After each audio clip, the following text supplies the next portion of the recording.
let's move on to our favorite part of the show, Jerrick. My favorite part of the show. Week. No. I will admit this is not my favorite part of the show. I will admit that, guys. It's not. I'm sorry. It's not. Stop it. This is the favorite part of the show, guys. This is the part of the show where we make money. All right. So as a collective unit, this past week was pretty good. We went 6-3 this past week. Now somebody accounted for 2 of those losses and the 3 losses, but it's okay. It's okay. All right. We had a 6-3 week. It was 5-4 last week, right? 6-3. It's called improvement. It's called improvement. All right. So start off with Rell, who's been red hot this year. All right. I highly advise if you got any extra money to spend, any extra money to bet on, go ahead and put it on Rell with his picks. All right, Rell don't like the pressure. I know you don't like the pressure, but guess what? We're gonna put the pressure on you because you've been hot this year. Rell went 3-0 this past weekend. Rell is 18-6 on the year. Saquon hit, Rome hit, and the Eagles won. Rell is hot. Ride the hot hand, y'all, because I know I am. Whatever 3 picks he say today, I'm putting money on it today. All right, I'm saying that right now. All right, moving on to Jerry. Jerry's okay. It's all right. It's all right. I believe in bounce backs. I do believe in bounce backs. It's not. You're not at a point where you can't make a comeback. You see what I'm saying? Like you're still there. All right. So keep the faith. Keep the faith. All right. Jericho 1-2 last week again. All right. 11-13 on the year. 2 games under 500. It's not awful. It's bad, but it's not awful. All right. Quinton Junkins did not hit. All right. Mecca Ibuka did not hit, and the Patriots did get the W. All right. Man, So, Quinshon Jenkins got hurt, bro. okay.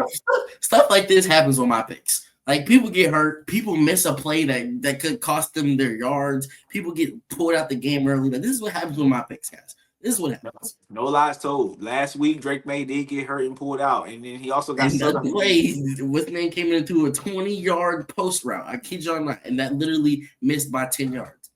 That is facts. Jerrick is not lying. It's a little bit bad luck, but we can turn around. Let's get locked in. Let's get locked in. All right. But me on the other hand, 2-1 on the week, 13-11 on the year. Bijan broke my heart because I was selling wolf tickets with Bijan. I was telling everybody and their mama to put money on Bijan, and he folded. Now he didn't fold, as Rell mentioned earlier before we did the episode. He only got the ball 9 times. Right. So is it really my fault? I don't think so. I think I'm looking at Raheem Morris and that defense. How did y'all let the Dolphins put up 30 plus points on y'all? That's my Who would turn the ball over? Yeah, literally. But then Cortland Sutton hit, and the Bills got the W. All right. So once again, 6-3 on the week. Man, I smell 9-0. I smell 9-0. Let's get it. Real. Get it started off, man. What's your 3? Yes, sir. So there's a lot of homework done behind this. Like I'm telling y'all, we spend a lot of hours, a lot of time doing our homework on this. We're going on and over, man. All right. So first on the list, we got Zay Flowers over 14.5 fantasy score this week against the Dolphins. The Dolphins have one of the worst defenses in the league. Um, Zay Flowers is getting his quarterback back. The past 5 weeks, he hasn't been able to throw the ball how he's wanted, and Zay Flowers hasn't scored in the past 5 weeks. Expect a really, really big game from Zay Flowers in this Baltimore offense as they return against the Dolphins on Thursday Night Football.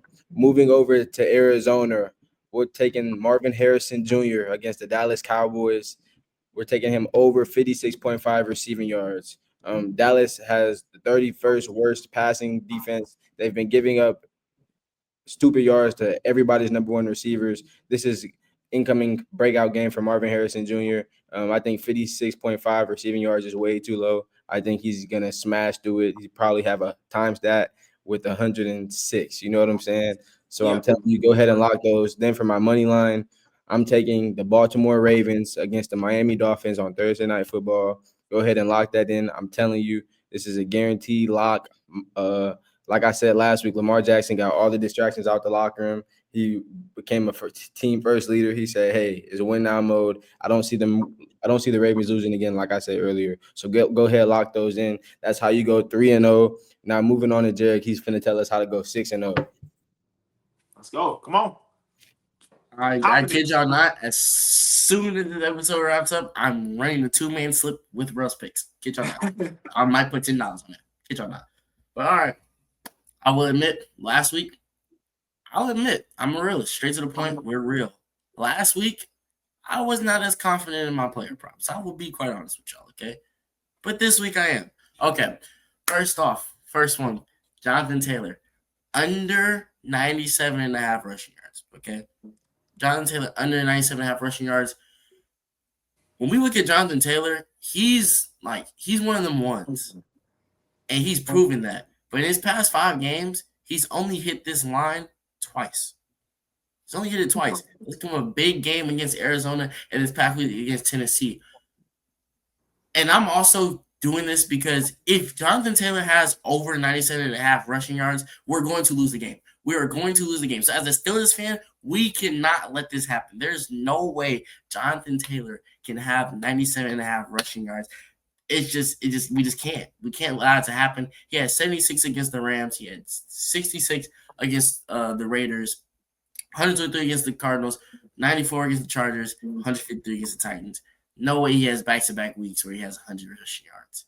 There's just no way. And from my sanity, Pittsburgh, please do not let me down with that one. That is the first one. And then the second one, we have Rico Dowdle over 50.5 rushing yards. If you watch Carolina Panthers football, you know who running back 1 is in that locker room. We know who it is. And it's very transparent now. We, on this podcast, we all support the idea that you can't lose your starting job to injury. Well, Chuba didn't lose his starting job to injury. When he came back, they gave him back his starting job. He's getting more touches, but you're not producing with your touches. Chuba Hubbard had 12 rushes for 36, maybe 26 yards. Rico Dowdle had 8 rushes for 54 rushing yards. Mind y'all, they just got blown out by the Buffalo Bills.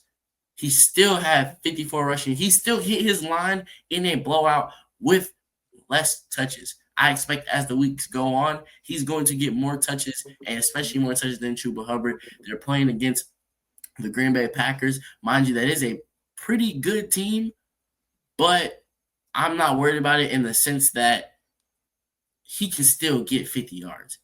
Anytime he touches the ball, he's producing with it. So I am very confident that he would get over 50.5 rushing yards. And then money line, I got the Rams. They're playing the Saints. The Saints, their record doesn't show their team, but this is the Rams. A team that this guy up here has in his top 5 for power rankings. This is a very good football team, a very high-power offense, and this is going to be Tyler Show's first career start. We don't know how he's going to do. He could play very good or he can play very bad, but either way, I'm still very confident this Rams team will get the win. I'm going to take the layup with that one. I'm not going to lie to y'all, over the past 2 weeks, I haven't been confident that my picks would get us to 6-0, but I'm confident this week that my picks would get us to 6-0. So this man right here, it is up to you. His picks will get us to 9-0. Tell him. Let's go.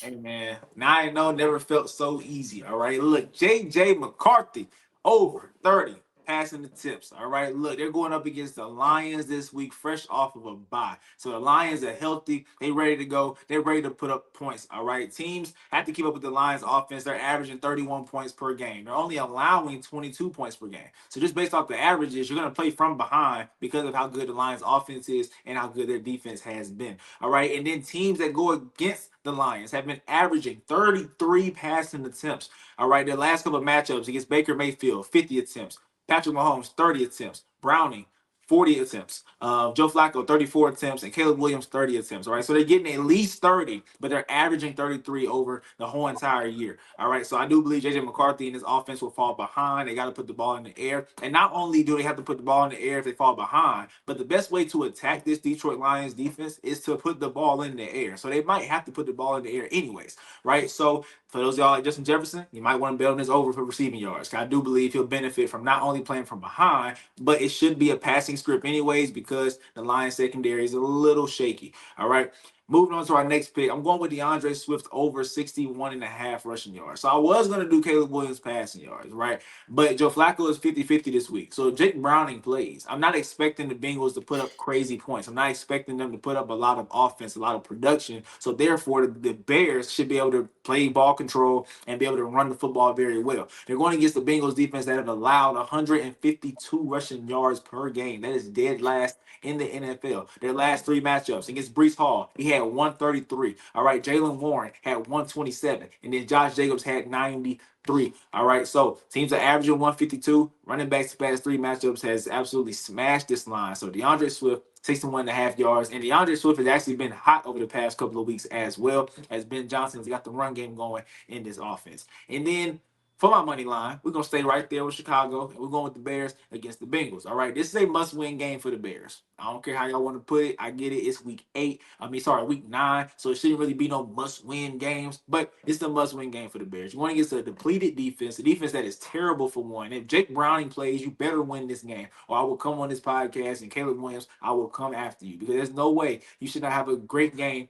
and win this game. Mind you, I believe they'll play with the lead, so they should be good to go in this game, and that is how you go 9-0 in week 9. Once again, if you want more bets, more parlays, more player props, more money lines, go to my Discord.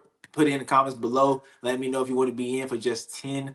All right, $10 you'll be in for the whole entire year, and I will give you the information. All right, Yo, now they feeling like in 7, leave a comment down below.